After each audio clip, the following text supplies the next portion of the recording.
Good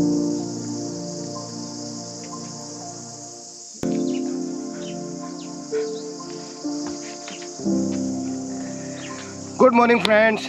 कड़पतिया गांव से 2.5 kilometre की ट्रैक करके फाइनली गगनोला ग्राम में हम लोग रुके हुए हैं और विलेज स्टाइल, पहाड़ी विलेज स्टाइल को बखूबी से एंजॉय करते हुए मैं हूं घुमक्कड़ मनीष और स्वागत करता हूं आज के इस व्लॉग में। सही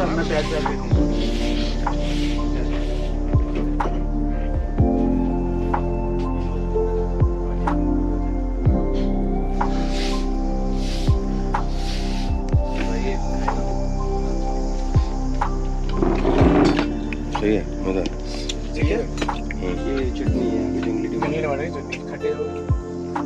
पहाड़ों पर विलेजर्स की लाइफ मुश्किल तो है, लेकिन एक चीज़ उनके लिए फ़ायदेमंद है कि वो वहाँ पर, यहाँ पर इनफैक्ट अपने लिए सब्जियाँ और जितनी एसेंशियल चीज़ें हैं वो खुद उगा करके कंज्यूम करते हैं, जिसको आजकल की लैंग्वेज में हम लोग ऑर्गेनिक फार्मिंग बोलते हैं, क्योंकि इसमें कोई पेस्टिसाइड यूज़ नहीं होते, कोई केमिकल यूज़ नहीं होते, हर चीज़ का प्रॉपर यूटिलाइजेशन करते हैं। मेरे पीछे की तरफ आप देख रहे हैं वो ऊपर एक टैंक लगा हुआ है और उस एक ये मेरे सामने ये नीचे की तरफ ये भी पूरा टैंक बना हुआ है। इस पूरे के पूरे एरिया में इन्होंने रेन वाटर हार्वेस्टिंग सिस्टम लगाया हुआ है। बरसात का जितना भी पानी आता है वो इकट्ठा होकर के पाइप्स के थ्रू इस टैंक में स्टोर हो जाता है, फिर मोटर से उसको ऊपर तक फिल कर देते हैं ताकि प्रेशर के साथ वो वॉशरूम्स में आ सके। नवरात्रों में यूजुअली बहुत सारे लोग फास्ट रखते हैं, तो एक चीज़ है जो सारे लोग कंज्यूम करते हैं वो है चुलाई के लड्डू, चुलाई की पट्टी। तो वो आपने खाई तो बहुत होगी, लेकिन वो चुलाई आती कहाँ से वो दिखाता हूँ। मेरे पीछे जो ये पेड़ दिखाई दे रहा है ये, और इसमें जो ये है ये छोटे छोटे दानेदार ये इसके जो बने हुए हैं, ये है वो चुलाई। इसमें से जो दाना गिर रहा है, इसमें से जो दाना गिर रहा है ये वो दाना है जिसको इकट्ठा करके फिर भून करके उसके लड्डू तैयार होते हैं। तो देख लीजिए, चुलाई के लड्डू जो आप खाते हैं वो इस पेड़ से निकल के आते हैं। ये लीडर है और इसको रॉकी हैंडसम के नाम से जाना जाता है। यहाँ पर रॉकी हैंडसम अलग ही दिख रहे हैं सर और बकरियों से।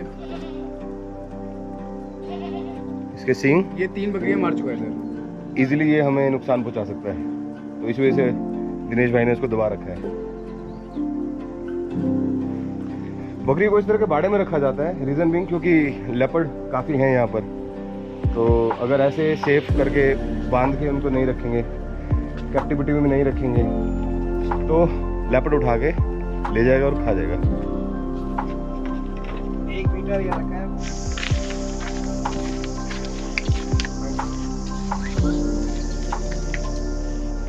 तो दोस्तों, मेरे पीछे का जो आपको व्यू दिखाई दे रहा है ये सारा हिमालय रेंज है।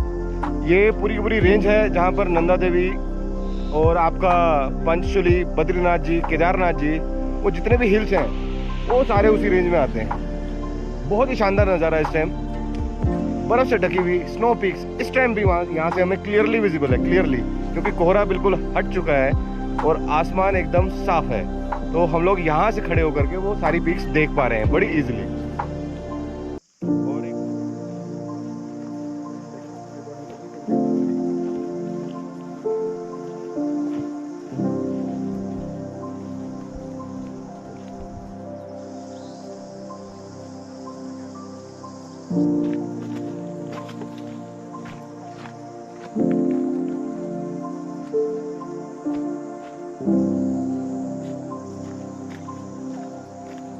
चीज़ों का, रिसोर्सेज का ऑप्टिमम यूटिलाइजेशन कैसा हो वो गांव के, पहाड़ों के विलेजर्स से पूछ सकते हैं आप। अभी जो पीछे की तरफ मैंने आपको दिखाया, ये पेड़ों की जड़ों में से जो पानी रिस के आता है उसको स्टोर कर रखा है इन्होंने, और कहते हैं कि इस पानी के अंदर इतने मिनरल्स होते हैं कि अगर आप इसको कंज्यूम करते हो तो आपकी बॉडी में अगर कुछ इफेक्ट्स हैं, कुछ छोटे मोटे रोग हैं, वो ऑटोमेटिकली दूर हो जाते हैं। उधर की तरफ भी आप देख सकते हैं, पेड़ों में से और पहाड़ों में से जो पानी बह के आता है उसको यहाँ स्टोर कर लेते हैं, फिर उसको आगे खेती में यूज़ किया जाता है।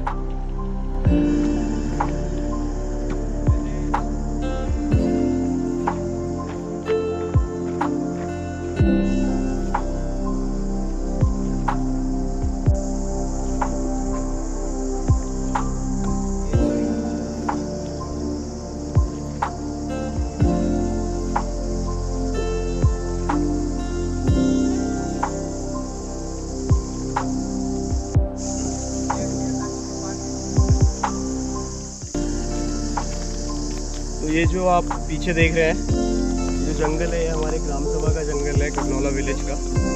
और ये कॉर्बेट रिजर्व का एरिया है एक्चुअली में। तो यहाँ पे आपको बाघ मिलेंगे। अब आप कितना अंदर ट्रैक कर सकते हैं ये आपके ऊपर है।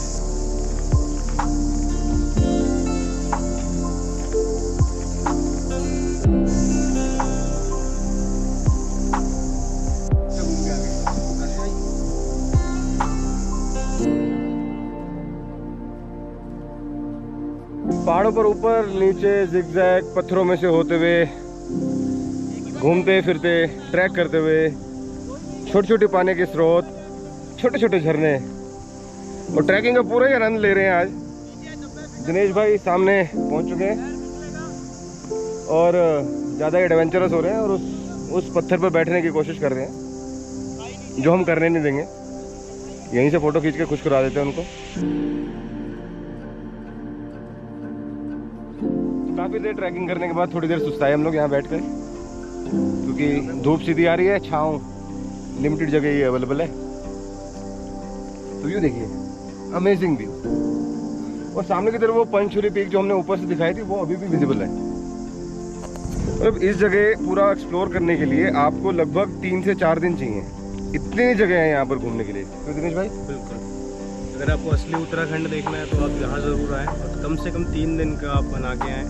ये तो हमने मिनिमम ट्रैक करा है। अगर आप मेरे पीछे देखेंगे जंगल है, सो यू हैव अनलिमिटेड, आप जितना कर सकते हैं उतना कम है आप ट्रैक। तो जो भी लोग इस ब्लॉग को देख रहे हैं, अगर वो एडवेंचर सीकर हैं, हाइकिंग करने में, ट्रैकिंग करने में उनको मज़ा आता है, तो बिलीव यू मी गाइस, मैं डिस्क्रिप्शन में दिनेश भाई का नंबर छोड़ दूंगा। दिनेश भाई से आप कांटेक्ट कीजिए। लोकल पर्सन है यहाँ के, उनका पूरा का पूरा परिवार पीछे विलेज में रहता है और इनफैक्ट वो पूरा विलेज ही इनके परिवार का है। किसी तरह की कोई आपको दिक्कत नहीं होगी। हर तरह की ट्रैकिंग, आपको झरने पे जाना है, आपको कैंपिंग करनी है, जंगल में रात काटनी है। और यहाँ जानवर भी खूब हैं, ध्यान रखिएगा, यहाँ जानवर भी खूब हैं। तो किसी भी तरह का एडवेंचर करना हो आप इनसे कांटेक्ट करिए और एक्सप्लोर कीजिए। अमेजिंग प्लेस, एक ऑफ बीट लोकेशन, उत्तराखंड के पहाड़ों में घूम रहे हैं आप मेरे साथ। Welcome to Ghumakkad Manish.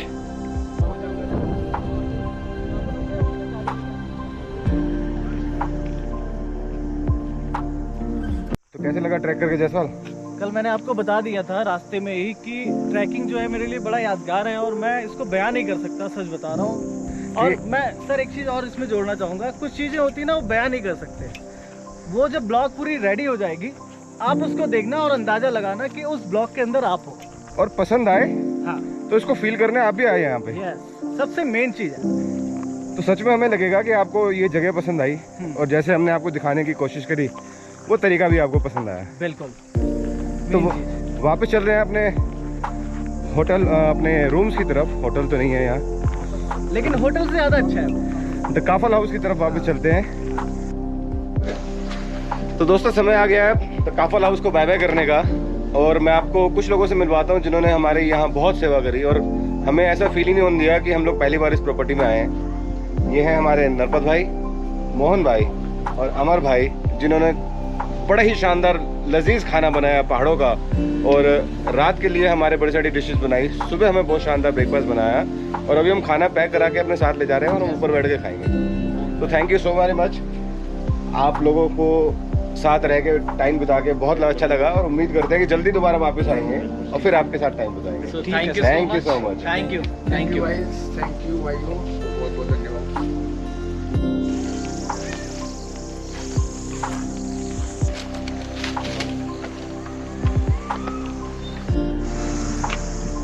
दोस्तों करीब 30-40 मिनट की हाइक के बाद हम लोग ऊपर रोड पे पहुंच चुके हैं, जहाँ पर हमने गाड़ी खड़ी करी थी। सामान उसमें सारा रख दिया है। अब यहाँ पे एक आदि शक्ति पीठ है, मानीला देवी टेम्पल, तो वहाँ पर जाते हैं, माता रानी के दर्शन करते हैं और इस पूरे सफ़र को विश्राम देते हैं। तो चलिए आपको मानीला देवी टेम्पल घुमाते हैं।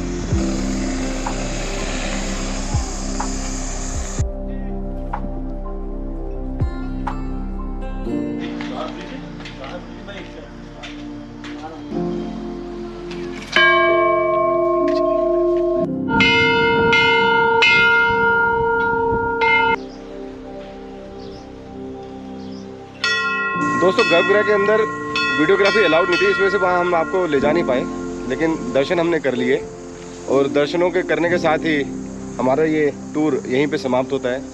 दोस्तों इस टूर में हमने आपको बड़ी शानदार ऑफ बीट लोकेशन दिखाई है, ऑसम सीनिक व्यूज़ दिखाए हैं।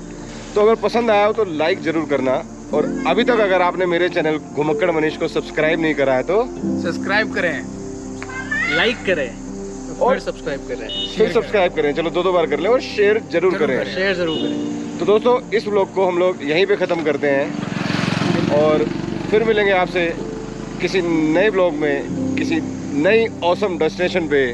Till then bye bye.